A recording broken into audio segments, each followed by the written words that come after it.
Assalamualaikum warahmatullahi wabarakatuh. Hari ini kita belajar pelajaran solah. Sambungan lagi, yaitu tajuknya memandikan mayat. Di mana memandikan mayat ini ada beberapa tajuk kecilnya di sana tuh. Yang pertama, pengertian memandikan mayat. Yang kedua, cara-cara memandikan mayat. Dan yang ketiga, beberapa hukum memandikan mayat. Kita lihat sana, beberapa hukum memandikan mayat sana ada tiga. Ada tiga ceraiannya di sana. Satu, memandikan mayat bagi orang Islam. Memandikan mayat bagi orang di dalam ihram, mengerjakan haji ataupun umrah.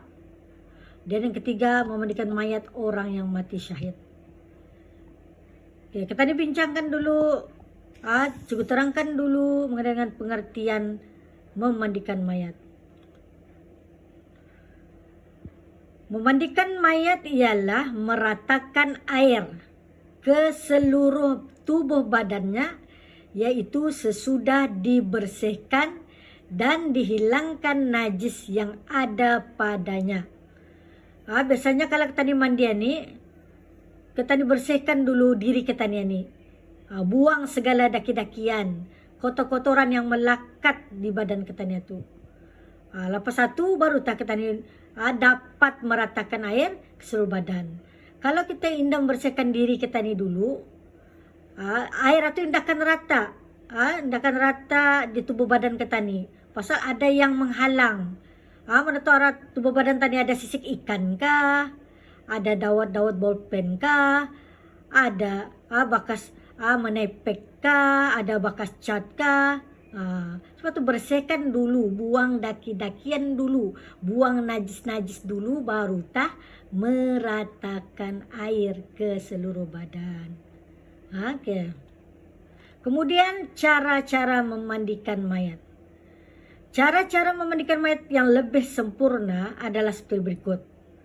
Tadi lihat nombor 1. Dimandikan mayat itu pada tempat yang terlindung dan tertutup.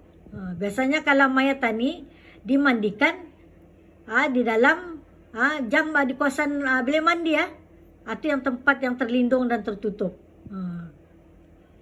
Kemudian ataupun kalau dulu-dulu mana ada banyak jamban kan, dorang menggunakan ruang kadang-kadang bilik dapur, kemudian dorang bagi tabir untuk menutup, ataupun bilik tempat tidur, kemudian dorang tutup juga lah. Yang penting tertutup ataupun terlindung daripada dilihat orang. Kemudian yang kedua, menanggalkan pakaian mayat digantikan dengan basahan mandi, sebaiknya dengan kain sarung supaya tidak terdedah auratnya. Mayat itu dibuka bajunya, jangan dibiarkan mandi berbaju. Susah macam mana pun cara membuka, mesti jadi buka pakai gunting kah, yang penting jangan disakitilah mayat itu. Gunting lah bisa-bisa kalau tidak dapat dibuka. Kemudian dibiarkanlah yang tidak berbaju, kemudian dilapiklah, dialas lagi dengan sarung. Sarung kain selindangnya kata ni, supaya tidak nampak orang. Yang ketiga, mayat itu dibaringkan dan diletakkan di atas kepingan papan yang lebar dan tinggi sedikit dari lantai itu. Mayat itu ditaruh kalau boleh jangan diampai mayat itu di atas lantai jamban katanya tu, bilik mandi katanya tu. Kalau boleh ada lagi satu alat, itu satu papan itu untuknya tempatnya belimpang di sana tu. Kemudian yang keempat, dimandikan dengan air yang sejuk, yakni suci. Jangan dimandikan dengan air panas, hancur menyakiti mayat tu. Gunakan air yang sejuk dan bersih, suci itu bersih.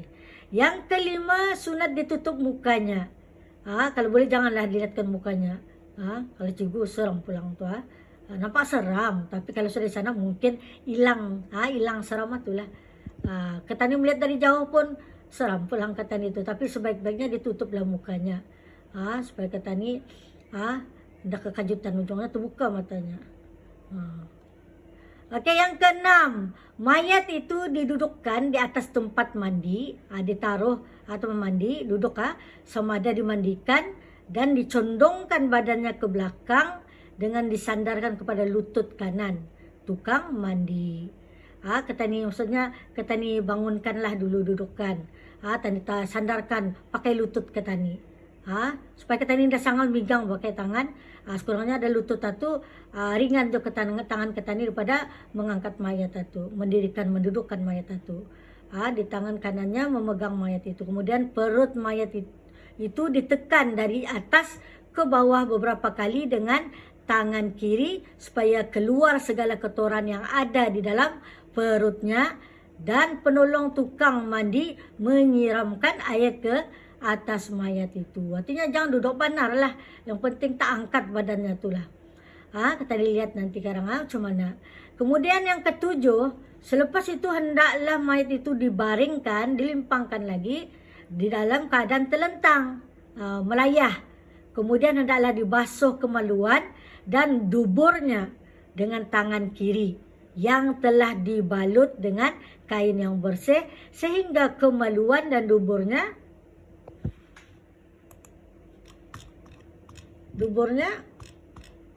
itu bersih. Jadinya kalau kita bersih kemaluannya tuh pastikan pakai sarung tangan. Mana merasanya ada sarung tangan, mesti sarung lapik supaya najis itu melekat sana. Semasa membasuhnya, kain pembalut tangan tadi hendaklah selalu ditukar supaya najis yang melekat pada kain itu tidak melekat semula ke kemaluan dan dubur mayat tersebut. Artinya malah disalinlah sarung tangan itu. Jangan balik-balik makai. Kamu balik-balik makai macam istilah kamu buang najis itu, kemudian kamu lakatkan balik, buang lakat. Kalau indah ditukar. Yang ke-8, selepas itu hendaklah dibasuh, disugikan giginya dengan telunjuk kiri yang berbalut. Kalau boleh jari kita tu bagi kain untuk menggosok giginya tu. Dan bersihkanlah matanya, lubang hidung, lubang telinganya dengan kain yang bersih. Dan membersihkan kotoran yang ada di bawah kukunya. Kalau kukunya tu ada batai, kurik-kuriklah untuk membuang najis satu. Yang ke-9, kemudian diudukan sebagaimana biasa niat bagi mayat laki-laki, nawaitul wudu al masnuna li hadzal mayyiti. Saja aku mengambil wudu yang disunatkan bagi mayat ini. Setelah diudukan barulah melakukan niat memandikan mayat.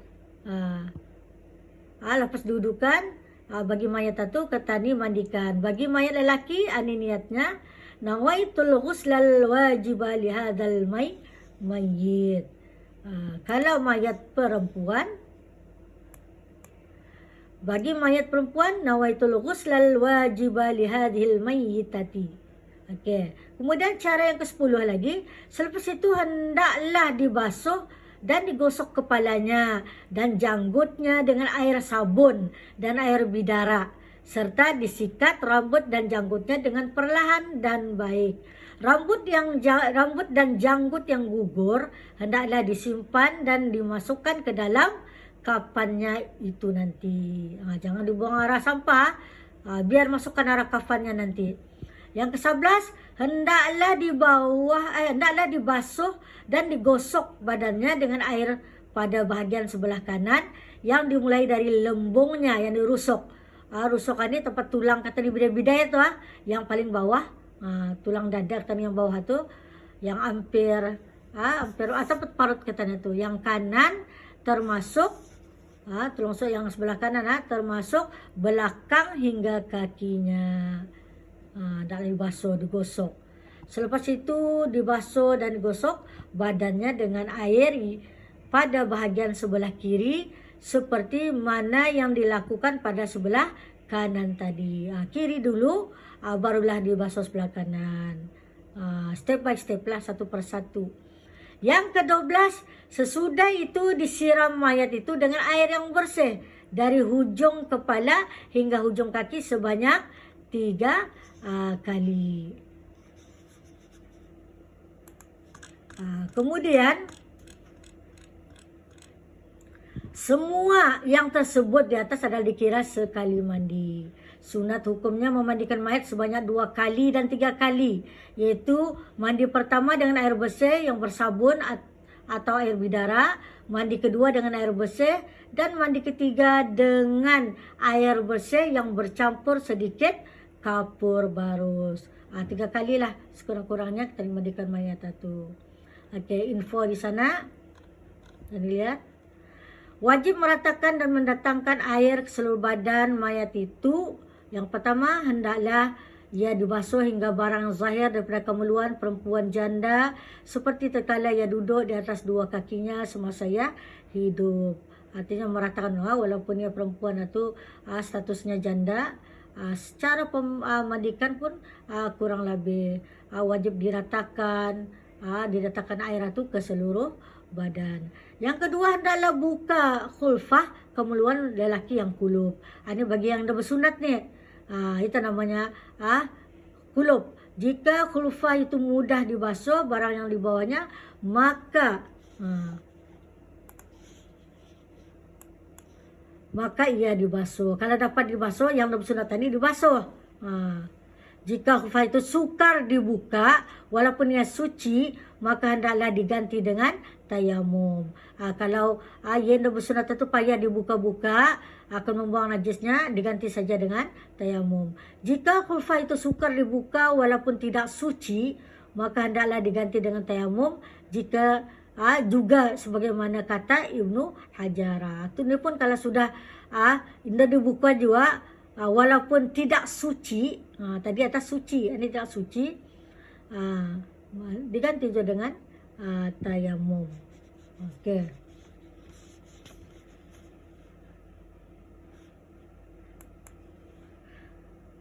Kemudian wajib dimandikan, dikafan, disembayangkan dan ditanam juzuk mayat, yakni bagian mayat seperti tangan. Ini juzuk mayatnya sebahagian tangannya tuh, tangannya kadang-kadang yang putus satu, wajib juga dimandikan. Ada orang kancing manis kan kena potong kakinya. Orangnya hidup tapi kakinya sudah kena potong. Jadi kakinya tuh lagi ada berfungsi. Jadinya sama aja ceritanya, wajib dimandikan, dikafankan, disembayangkan dan ditanam sebahagian anggota badannya tuh. Contohnya kaki tadi, ini seperti tangan. Sunat menaruh bau-bauan pada mayat. Taruhlah yang harum-harum. Supaya tidak keciuman bau busuk. Kalau mayat itu sudah lama lah. Haram menggugurkan kuku. Artinya jangan dipotong-potong kukunya.